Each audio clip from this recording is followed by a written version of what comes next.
Social media is a lot like media in that you really only get any good at it by just keeping showing up. Sure. You're going to make mistakes. You're going to say things you wish you hadn't said. You're going to phrase things a little bit inaccurately. People are going to misconstrue what you say. I'm doing a home broadcast during isolation, and I try to be really positive because people need that right now. And somebody pings me on Facebook, I don't like those cabinets you have behind you are terrible. They look ugly. You're like, and what you learn is that you're not going to connect with everybody. You're not going to please everybody. And some people are just going to bring their garbage and their baggage to the table, and there's nothing you can do about that. But what you have to kind of circle around, Eric, is getting that sense of who am I? Who am I as a brand? You've got a great sense of brand. You and I have had this conversation many times, and you have a great sense of who you are. And you bring that to social media. You bring that to the camera. You bring that to your meeting. You bring that to your clients. And so whether I run into you at Costco, on Zoom, in a meeting, online, I'm running into the same guy. Okay. And that's really the power. It's about being there consistently and being consistent when you are there. Welcome to the Rockstars Rocking podcast, powered by Voluntary Disruption, a show dedicated to people who are crushing their business and life goals. These are bite-sized conversations with leading rock stars in their respective industry who are pumped to share their story to help drive you to the next level. So, are you ready to rock? Speaking of rock stars, here's your host, Eric Silverman.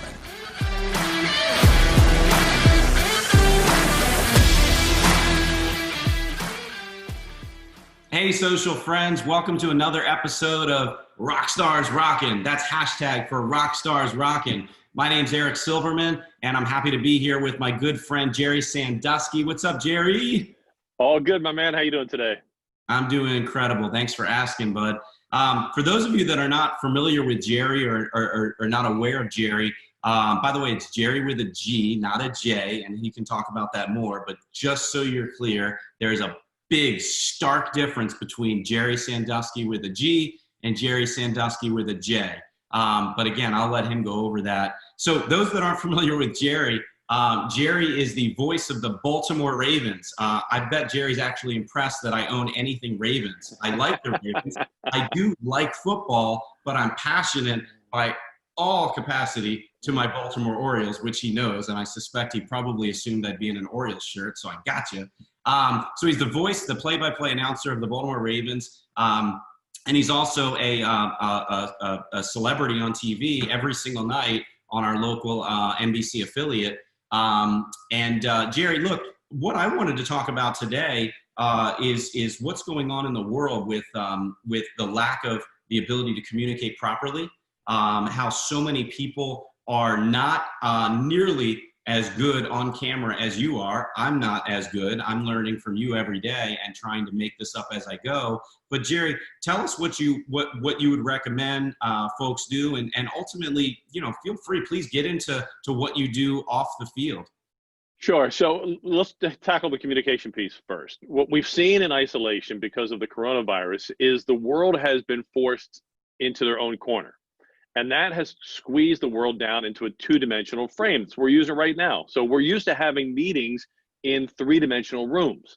We're used to having meetings where if you're in a group with 10 people in a meeting, you and a colleague can have a little sidebar. You can whisper a little bit. You can talk about what's going on and still be part of the main meeting. You can't do that on a Zoom meeting.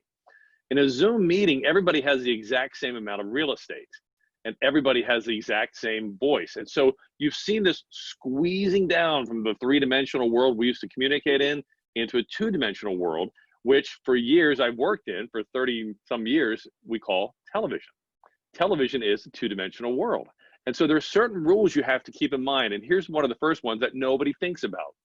Eric, if you're in a meeting, in a conference room, in a boardroom, you take up your head, your space, your face takes up maybe half of 1% of that room. When you get into a Zoom meeting, like we're on right now, your body, your head and your shoulders take up about 30% of the room.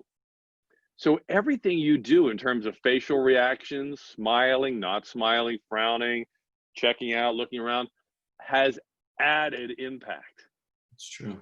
And so the behaviors you had in a boardroom meeting that may have been unnoticed are suddenly dramatically noticed when you are in a Zoom meeting. The second thing is camera awareness. The camera is there. There's a great expression from television from years ago, the camera never blinks. Whether you're paying attention to the camera or not, the camera is paying attention to you. So if you're down here and you're multitasking and you're over here and you're paying attention to what your kids are doing and the cat's coming over here and, oh, what's the neighbor doing? All of that becomes this huge distraction to the meeting, and you're sending a completely different message than you thought about in the first place. So when you're in the two-dimensional world, you have to keep in mind the fact that you have a frame around you. Our conversation literally has a frame. And so everything within that frame has added importance. When you are speaking, you want to be looking at the camera. When somebody else is speaking, you just turn your attention to them on the screen. And you want to move between those two places fluidly. The thing to avoid on television, whether it's Zoom or broadcast television, is herky-jerky motions. When I start bouncing around, notice how your trust level in me just plummets. But if I move and I move fluidly and smoothly and I come down, I'm looking at you, and maybe I'm even looking at my notes, and as long as I do it smoothly and then I return smoothly, your level of trust in me stays very high. It's true. It's a gut level feeling. So these are the tricks of television that I've used for decades, and I'm watching everybody suddenly flood into this two-dimensional world, and they're struggling with it because they don't understand there are physically different rules in the two-dimensional world than the three-dimensional world you were used to meeting in. Well, I've never thought about it that way. And as soon as you said the frame, you're right. I mean, I'm looking at a frame. I'm trying not to look at the frame. I'm trying to look at the camera. I'm no expert. You're every second looking directly at the camera, and it's like you're right here in front of me, and it's how it's supposed to be. Just like when I watch you at 11 o'clock at night, every night when my kids go to bed. Let me ask you a question. Can you get into or talk a little bit more about what you just did in that you're coaching? You just coached me and everybody watching on something subtle to you, but something big that could really explode their business in a great way if they're trying to get better on camera. I know you do coaching around the country with clients. Can you talk about that? So I grew up in a coach's family. My dad was a longtime coach in the NFL. He spent 5 decades playing and coaching in the NFL, and I spent my whole life around coaches. And the difference between coaches and leaders is this: coaches are leaders and leaders can be coaches, but they're two different roles. Leaders set a vision. They show people where they want to go. Coaches give them the step by step by step approach, sometimes literally managing each step to get them in the direction of that vision. So if you just have vision, but you don't know how to get there, you're going to have this gulf of frustration. If you just have coaching and you have all these proper steps, but you have no idea where you're going, you're just going to be active and not connected. Coaching connects your vision. Hopefully you have one. If not, that's something we can work on. But it connects your vision with the steps, the activities, and the approaches to get you in the direction of fulfilling that vision. So if your vision as a leader is to be more effective in communicating on Zoom, then some of the coaching tips you just saw me give you are how I get you there. And many years ago, I started this coaching and consulting company because my mission was to help people bring their excellence to the front of the room, to the front of the stage, to the front of the camera. There's 2 places that people feel most uncomfortable: the front of the room and in front of a camera. And it's largely because of the illusion of what they think is happening. The front of the room, they're worried, oh, what if I'm terrible? What if I stink? What if they hate me? And so they get all these negative thoughts. When in reality, unless you're in a political rival debate, the audience wants you to succeed. Your audience tunes in for your episodes, Eric. They want them to be good. Nobody's tuning in and saying, man, I hope Eric's terrible today because I really want to waste a good 20 minutes of my time. They're invested in you being good. Sure. And so one of the things I coach people is the psychology of the audience is your biggest group of fans, and they are your safety net. What people make the second big mistake on, Eric, is they go for perfection. Whether you're on camera, whether you're in front of the room, whether you're on stage delivering a keynote, it's not about perfection. It's about connection. Do I connect with you emotionally? And if I can connect with you emotionally, then I can follow you intellectually. But if you just come out and try to share, here's my ideas, shove them down your throat, I don't care if you're on camera or in front of a stage of 5,000 people, you'll miss every time. People have to connect with you at an emotional level, And people do not connect with perfection. They go for, hey, this guy gets me. This guy understands that I'm uncomfortable. This guy gets that, you know, I'm a rock star in the insurance space, but put me in front of a camera and I might not be quite yet at a rock star level. How can I get there? And that's really what my coaching is all about. I can't coach you to be a better insurance executive. I can't coach you to be a better hospital executive, and I can't coach you to be a better automotive executive. But I can coach you to be a better communicator.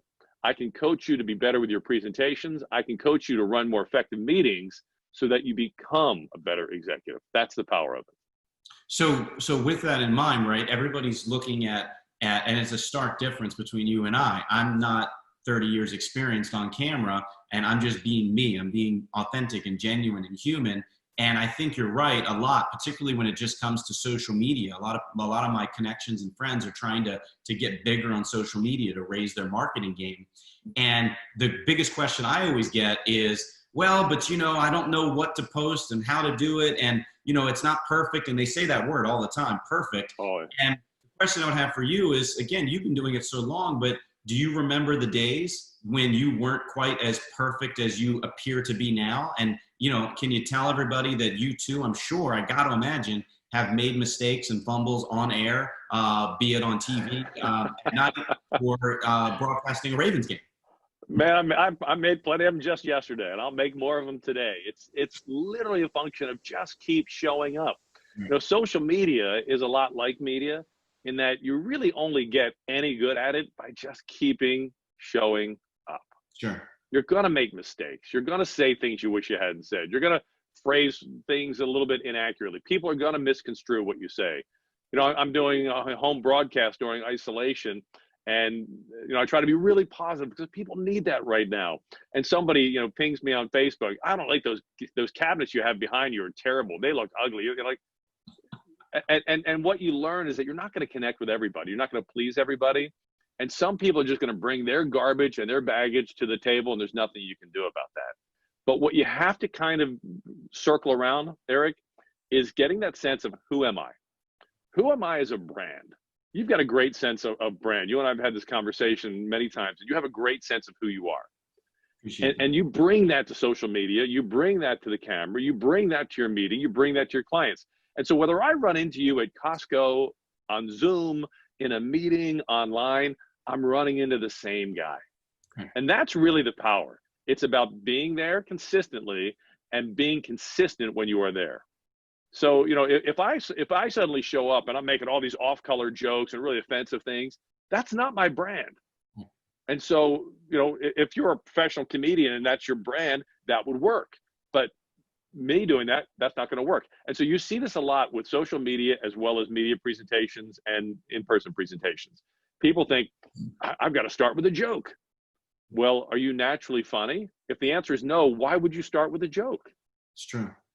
So it's all about being on brand, knowing your brand, being consistent with your brand, but being consistent in the space. You know, I've joked about this for years. I've spent 35 years plus on television with a radio face, but because I just keep showing up, people got used to me, so it wasn't that big of a deal.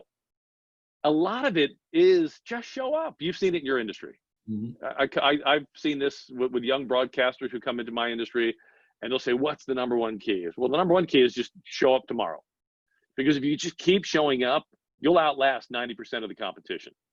Yeah, sounds familiar, right? Oh, 100%. And colleagues of mine, and we've talked about it, just showing up as well. I mean, that's the key to how I've done anything on social media. I mean, I'm very grateful for those that feel I have enough value to bring, that they follow me and connect with me on social media. But I'm just being myself, and I show up literally every single day. Some of the things I post and do videos about are home runs, grand slams. Some of them are lazy pop-outs, and that's okay. Every day, multiple times a day, I just keep showing up. And what you're talking about, really, because I have 2 young kids, it reminds me of Finding Nemo. Just keep swimming. Ellen DeGeneres' voice. Just keep swimming. Just keep showing up. Just do it. Whatever silly way you want to look at it, it's the key. Consistency is what matters. So Gerry, you said it all. I appreciate it. We've gone over a lot today. Particularly, I hope that everybody watching focuses in and hones in on the coaching aspect and even reaches out to you because I know personally I've referred and introduced you to people who have used your services for coaching, and I can't tell you. And I appreciate it. Well, you're welcome, but I do it with passion and authenticity because I know what you do works, and I know they were in need of your type of services. They just might not have known it. So with that, Gerry, can you tell everybody how to reach you? Sure. The easiest way to get to me is on my website, sanduskygroup.com, and you'll find all the contact information there. You'll see all the services we offer there. We do everything from one-on-one coaching to group coaching. We do public programs, private programs. It's really about customizing what your needs are. And the first step I always do is listen. I just want to listen to what's your pain point, where you're trying to get, what's your vision, and then we'll build a coaching program to help you get there. All right. Well, sanduskygroup.com, correct? You got it. Sanduskygroup.com. For those of my friends and colleagues and connections in the Baltimore metro area, they're going to love seeing this. For everybody else who may not know you yet, I hope they, and I know they will enjoy it just as much as I did today. And as always, I never say have a great day. I always say make it a great day. You got it, brother. Great visiting with you. Keep the Rockstars rocking. Thanks for having me on as your guest. Rockstars rocking. You're a rock star. Thanks, brother. See you, pal. Thanks so much for tuning into this episode of the Rockstars Rocking podcast. If you haven't done so already, make sure you're subscribed to the show wherever you consume podcasts. And if you feel so inclined, please leave us a review. 5 stars would totally rock. Until next time, Rockstars, keep rocking.